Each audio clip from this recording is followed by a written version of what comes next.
Hello everyone! Welcome back to my channel. So, ngayong araw is 32 weeks na si baby and ilang weeks na lang is puputok na.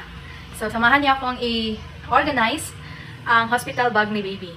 So, unang gagawin natin is i-arrange muna natin tong Tiny Buds stuff dito sa lalagyan para ma-organize siya. Okay? So, ang una ko ang nilagay itong rice baby powder made from 100% grain and hypoallergenic. At ito namang Tiny Buds natural baby oil made from sunflower for massage. At sinunod ko naman itong Dermaveen moisturizing lotion. At ito namang Chubby Baby cotton pads. Tiny Buds rice baby bath soap. Just in case kung magba-battle feed tayo ay bumili na rin ako nitong Deep Clean Battle Wash. At dahil nga prone pa sa mga injections ang mga newborn babies ay bumili na rin ako nitong Tiny Buds Aftershots Soothing Gel. Pabago-bago nga ang panahon ngayon kaya sinamahan ko na rin itong Stuffy Nose Massage Oil just in case magkaubo at sipon si baby.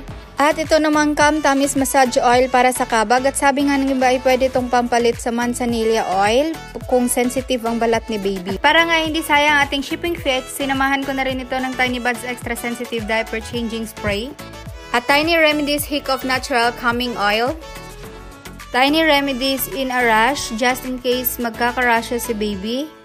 At sinamahan ko na rin ng Tiny Buds Sleepy Time Baby Soother Kit na may kasama na siyang case, hygienic cover, clip, at baby soother. Ayun na nga at inassemble ko na para pagdating sa ospital ay bubunutin na lang agad. At sinunod ko naman itong baby cotton buds at ang kagandahan nga ng cotton buds na ito ay spiral yung tip niya at sa kabila naman ay round. At syempre di pwedeng makalimutan itong Tiny Remedies After Bites Natural Soothing Gel just in case makagat ng insects si baby. At kung pagpapalain nga na magkaroon ng maraming breast milk ay mas gugustuhin ko pa rin mag-breastfeed kaya bumili na rin ako nitong nipple nurse. Hindi ko pa nga na-try ito at sabi nga ng karamihan ay mas nakakatulong ito para hindi mag-dry at mag-crack ang nipples natin. At instead of buying tissue paper na hindi mo siya pwedeng basahin ay bumili na rin ako nitong dry wipes na pwede mo siyang gamitin in two-way. You can just leave it dry or pwede mo siyang isoak sa warm water. At syempre hindi rin pwedeng makalimutan itong wet wipes dahil mas convenient siya pampuna sa bambam ni baby. At dahil nga sensitive pa nga ang balat ng mga newborn babies at kailangan ng extra care, kaya bumili na rin ako nitong laundry powder para sa mga damit ni baby.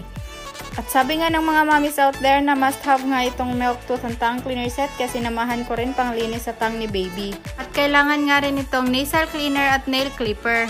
Tinanggal ko na nga lang itong nasal cleaner at nail clipper sa lalagyanin nila para isasama ko na lang sa isang ziplock kasi hindi nakakasya sa box organizer. Akala ko nga'y tapos na kaya sinarado ko na at munti ko na nga nakalimutan itong cotton balls na kailangan din sa newborn baby. Tapos nga niyan inilagay ko na sa isang bag para isang bitbitan na lang pag susugod na kami sa ospital. Dito naman tayo sa mga damit ni baby. Nalabhan ko na nga ito at kanina nga in-organize ko na at nilagay sa ziplock. So itong isang ziplock ay for delivery room. Ang laman nga nito ay isang receiving blanket, long sleeve, pajama, mittens, booties, newborn diaper, lampin, at bonnet. Next ziplock naman ay for day 1 outfit. Pare-pareho lang din naman ang laman. Isang franela, long sleeve, pajama, mittens, booties, newborn diaper, lampin, at bonnet. Nag-ready na rin ako nitong day 2 outfit ni baby kung sakaling hindi pa tayo discharge in day 2. Ganun lang din naman ang laman pareho sa receiving at day 1. At lastly nga ay naghanda na rin ako nitong going home outfit ni baby na pare-pareho lang din ng laman sa day 1 at day 2, ngunit pinalitan ko lang ang long sleeve at pajama ng frog suit. At nagdala na rin ako ng mga extra newborn diaper, extra lampin, extra short, at extra t-shirt.